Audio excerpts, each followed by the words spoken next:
Fred here, welcome back to the Gun Geek channel.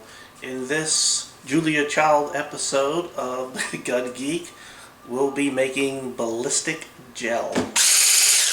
First thing you're going to need is gelatin, and this seems to be the most popular one when I googled the subject. You're going to need some sort of measuring cup, some containers that you want to use to mold the ballistic gelatin. If you have a mold of your head, you could use that. Mold of whatever you want. Just make sure that you have enough gelatin and water to fill the mold. And of course something to mix with. A spoon or a whisk or whatever you want to use. Now if you do use some sort of mechanical device such as a whisk like this, you can generate a lot of air and then you're going to have to wait for the air bubbles to get out. I almost forgot, one other thing you'll be needing is a pot. So in this box you have 4 envelopes, but here on the bottom it says 1 ounce. So everything in here, the 4 packets total contain 1 ounce. So the mixture that you have to utilize when you mix water to the gelatin is 1 ounce to every cup of water. What you don't want to do is just throw the powder right in there and then throw the water on top of it. You want to start with the water. So we'll go ahead and, in my case, I'm going to utilize all 12 of these boxes. So that's going to be 12 cups of water. 12 cups of water.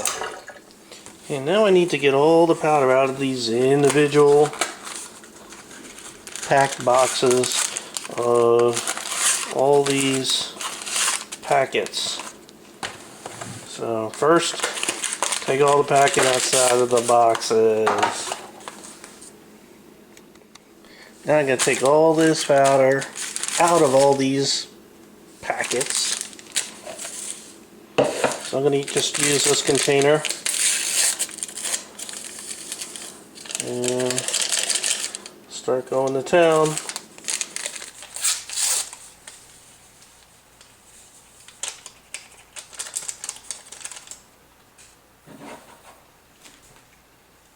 $12 ounces.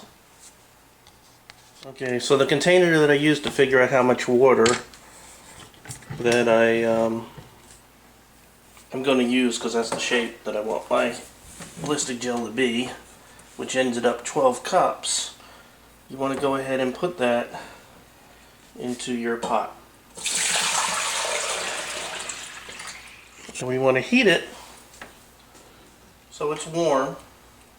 You don't want to boil this stuff, we just want to heat it. You don't want it to get over 130 degrees. So you want a thermometer, and we can see every now and then make sure we're not going over 130. Ideally, you want about 125.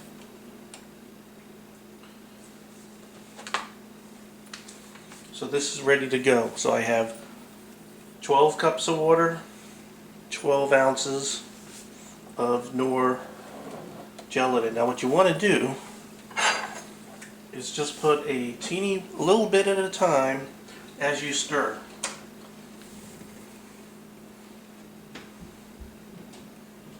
So a little at a time while you stir.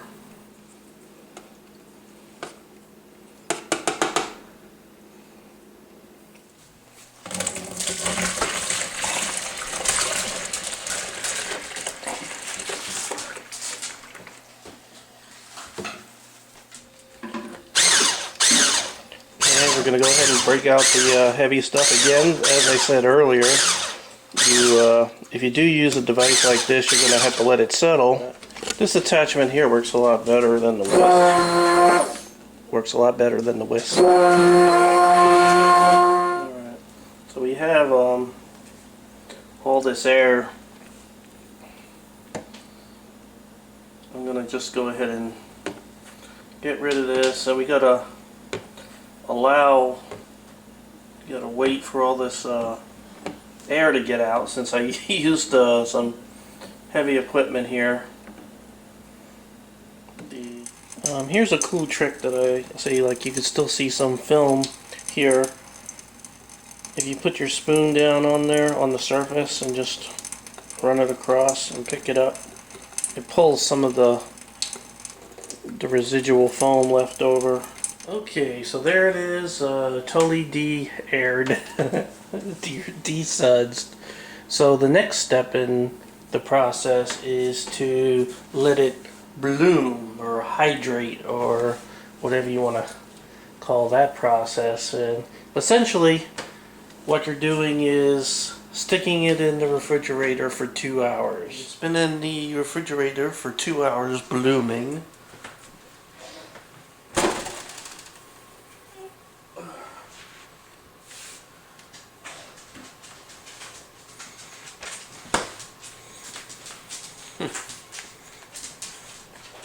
And it's jelly. Set this container in some hot water to remelt it. And the reason for that is so we can pour it out into the mold that we want to ultimately have it to be. So as you see, this is a pretty slow process. It's probably going to take an hour, maybe two, to go ahead and melt. So, well, it looks like we're finally all melted. Took about a little over 2 hours, constantly adding hot water as it leaks out of the sink. Now, I did lie a little bit earlier in this video because we also need some, why is this thing upside down? There we go. We also need some canola oil. And the reason for that is, I'm going to go ahead and swing the camera up, is here's the mold. Here's what I want to use, the shape that I want my ballistic gelatin to be. And what you want to do is to coat your mold with the oil to hopefully keep it from sticking once it gets hard, so it'll be easy to slide out. So now that we've done that, I'm going to go ahead and pour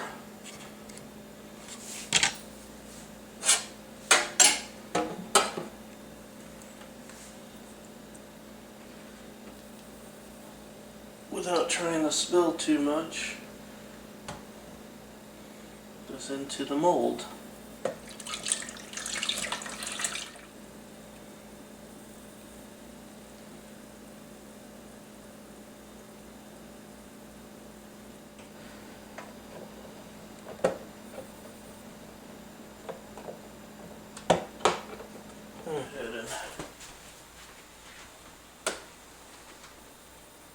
Place that in there.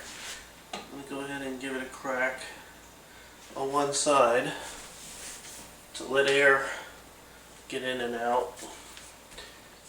And it's going to be in the fridge for about 36 hours. That's a day and a half in tactical time. It's been 36 hours, so let's go ahead and take a look.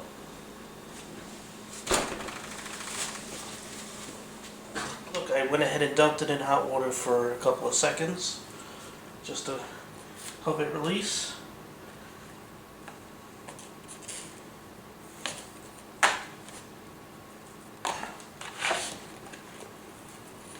Here it goes. Woo.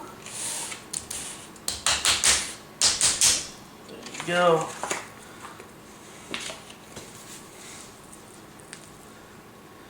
Now we gotta do is shoot it.